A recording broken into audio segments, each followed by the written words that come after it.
안녕하세요. 김성길 목사와 함께하는 사람 이야기 제2단원 G7 과정입니다. 전 시간에 이어서 이 시간 3-4회가 되겠습니다. 자, 치유의 과정을 말씀드리고 있는데요. 요 10단계의 과정은 여러분들이 꼭 이렇게 기억해 두시기 바랍니다. 자, 첫 번째 단계는 영역, 그렇지? 정체, 뭐가 아픈 건지, 어떤 것이 억압이 된 건지, 억압의 정체가 뭔지. 두 번째는 분석, 세 번째는 의지, 네 번째는 큰 목표와 과정 목표, 다섯 번째는 이제 사용할 수 있는 자원 찾기입니다. 그리고 이 속에는 사용할 자원, 빼야 될 자원, 그래서 플러스 마이너스, 자, 이걸 통해서 치유에 가게 되는 거죠. 그리고 이제 이 시간 여섯 번째는 이제 실행을 해야 되겠죠. 계획만 잘 짜고. 대부분의 많은 심리 질병을 앓고 있는 분들은 실행을 하기가 참 어려워합니다. 그래서 중요한 게 계획을 잘 짜는 것도 중요하지만은 실행이에요. 얼마만큼 실행을 잘 하느냐에 따라서 효과가 나타나는 거죠. 우리가 뭐 육체도 약 먹는 것도 그렇잖아요. 얼마큼 꾸준히 약을 잘 먹고 또 처방에 따라서 먹느냐에 따라서 하는데 이걸 그냥 먹었다가 말았다가 자기 생각대로 했다가 잃어버리면은 치유의 효과가 떨어지겠죠. 생활 패턴도 마찬가지입니다. 뭐 테레비라든지 뭐 이런 걸 보면서 뭐 어떤 때는 막 감동을 받아가지고 막 하루 이틀 막 열심히 음식도 바꾸고 뭐 또 하고 하다가 운동도 하다가 며칠 지나면 다시 원 상태로 돌아가 버리는. 그래서 이제 정말 중요한 거는 실행입니다. 실행. 네. 자원도 찾았고 목표도 정했고 구체적 계획도 짜고 했는데 이제 행동이죠. 자, 그래서 실행하기 위해서 뭐가 필요하냐 이런 이야기를 하겠습니다. 이제 목표를 정하고 자원들과 장애 요인들을 정리했으면 다음에는 단계별 실행 계획과 함께 점검 계획을 세워야 합니다. 억압의 농도가 강할수록 목표를 세웠어도 혼자서는 잘 안 됩니다. 누군가가 점검하면서 도와야 되는 거죠.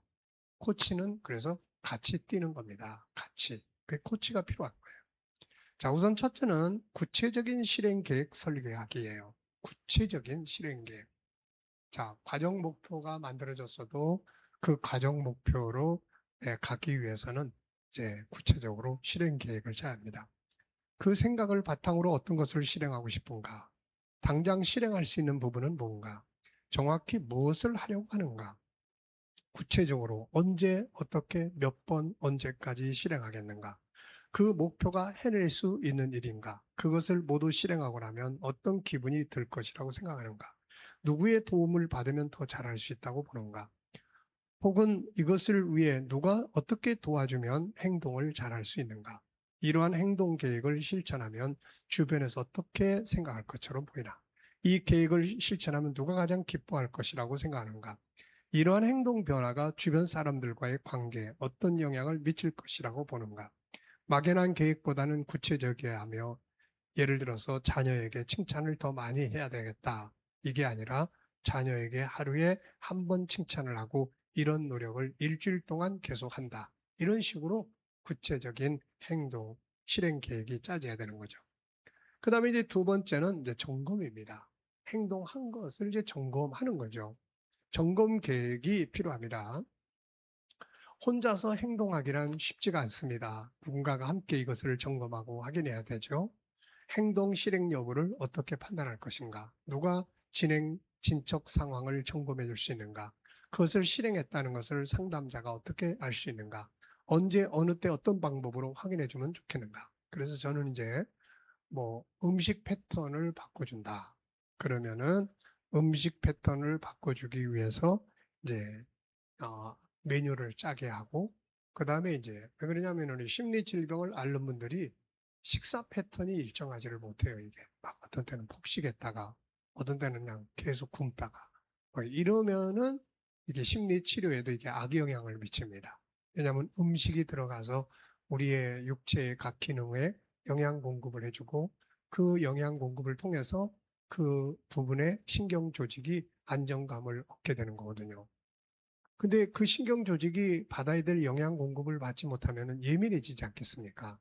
그러면 이 예민해지는 것이 결국은 내면에 전달이 되죠. 그래서 마음의 아픔을 더 자극시킨다든지 더 강화시킨다든지. 예, 그래서 심리 치료를 할 때에는 생활 패턴, 음식 패턴 이런 거 다 이렇게 점검을 해줍니다. 언어 패턴 이런 걸. 그래서 그러면 이제 식사 조절을 어떻게 해야 되는데, 그래서 저는 이제 며칠 동안은 제가 식사하시는 거를 저한테 찍어서 보내주세요. 그래서 아침 식사 뭐 했는지, 점심 식사는 뭐 했는지 그런 걸 찍어서 보내달라고 요청을 해요. 왜냐하면 확인 작업을 하지 않으면, 인증을 하지 않으면은 본인도 잘 안 하게 되거든요, 이게. 또 그분이 이제 계속 실패감에 우울하고 뭐 자신감도 없고 이러면은 잘하는 부분들을 이제 찾게 하거든요. 잘하는 부분.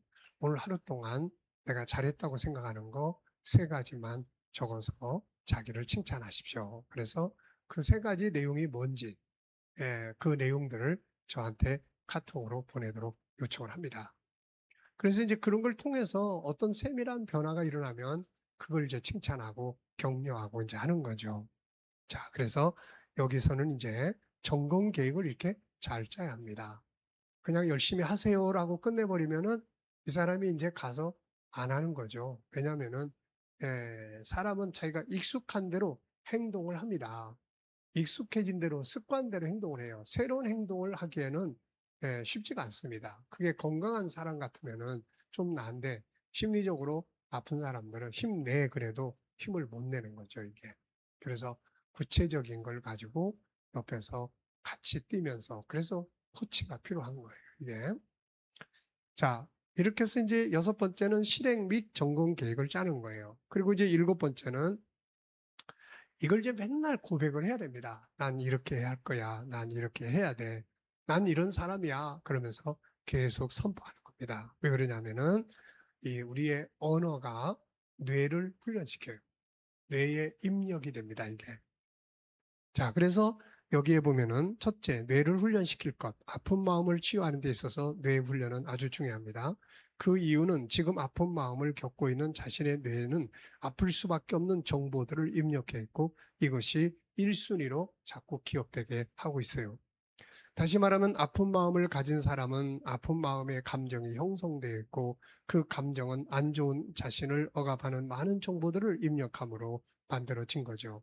그리고 그 안 좋은 정보들을 뇌가 강력하게 입력하고 있고 학습시키고 있습니다. 그래서 강박관념으로 나타나는 거예요. 그래서 뇌에서 생각하는 기능이 항상 부정적이고 마음을 아프게 하는 역할을 합니다.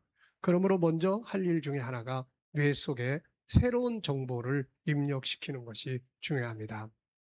내가 상처받은 것만 뇌가 기억하고 있으면 굉장히 뇌는 우울한 그런 상황을 내 몸의 구조 속에 전파를 해줍니다. 그런데 내가 희망적인 어떤 행동을 취하기 시작을 하면은 뇌는 또 그것을 인지해서 그거를 또 학습합니다. 그리고 그런 내용을 내 몸의 구조에 전달을 하는 거죠. 자, 그렇기 때문에 이것이 바로 나를 치료하는데 굉장히 중요한 효과를 발휘합니다. 지금까지 알고 있는 뇌 속에 있는 정보가 또 다른 새로운 정보를 듣고 입력을 하게 되고 이것을 정보를 제공하는 것이 바로 독서라든지 뭐 또 영상이라든지 뭐 사람들과의 상담이라든지 여러 가지가 있는데 그 중에 강력한 것 중에 하나가 자기 자신이 하는 말이에요. 자기 자신이 하는 말. 내가 하는 말을 이 뇌세포의 98%가 듣는다고 하죠. 98%의 뇌세포가 내가 하는 말을 듣고 그것을 입력시켜서 나로 하여금 그렇게 행동하게 만든다는 거죠. 그래서 삶을 바꾸고 싶으면은 내 뇌를 훈련을 시켜야 돼요. 속에 있는 정보를 바꾸는 거죠. 그것이 바로 자유를 위한 선포, 내가 행동하려고 하는 것들을 외치는 거, 강력하게 선포하는 거예요. 나는 존귀한 사람, 나는 이런 사람. 이런 것들이 바로 나를 강화시켜주고 나를 치료하는데 중요한 역할을 하게 되는 것입니다. 사용하는 말 한마디가 삶의 전체를 바꾸게 되는 거고 내 뇌로부터 내 몸의 신경 조직을 바꾸고 내 몸의 모든 구조를 바뀌고 내 마음을 바꿀 수 있다는 겁니다. 자, 그래서 잠언 12장 18절을 보면 칼로 찌른같이 말하는 자가 있거니와 지혜로운 자의 혀는 양약과 같다. 지혜로운 자의 말이 양약, 치료가 된다는 말이죠. 자, 아픈 마음을 치료하기 원한다면 먼저 사용하는 말부터 바꿔야 합니다. 나는 쓸모없는 존재야. 나는 맨날 바보같이 일해. 이게 아니라 나는 존귀한 자야. 나는 건강한 사람. 나는 행복한 사람이야. 나는 앞으로 나아갈 거야. 더 잘 될 거야. 항상 이런 고백들을 나눌 수 있어야 하는 거예요. 잠언 18장 21절에는 죽고 사는 것이 혀의 힘에 달렸나니 혀를 쓰기 좋아하는 자는 혀의 열매를 먹으리라. 이렇게 말씀하고 있습니다. 자, 치료를 위해서 먼저 고백, 선포, 외침 이런 걸 통해서 내 뇌를 훈련시켜라 하는 거 기억해 두시기 바랍니다. 이 시간 여기까지 하고 마치도록 하겠습니다. 감사합니다.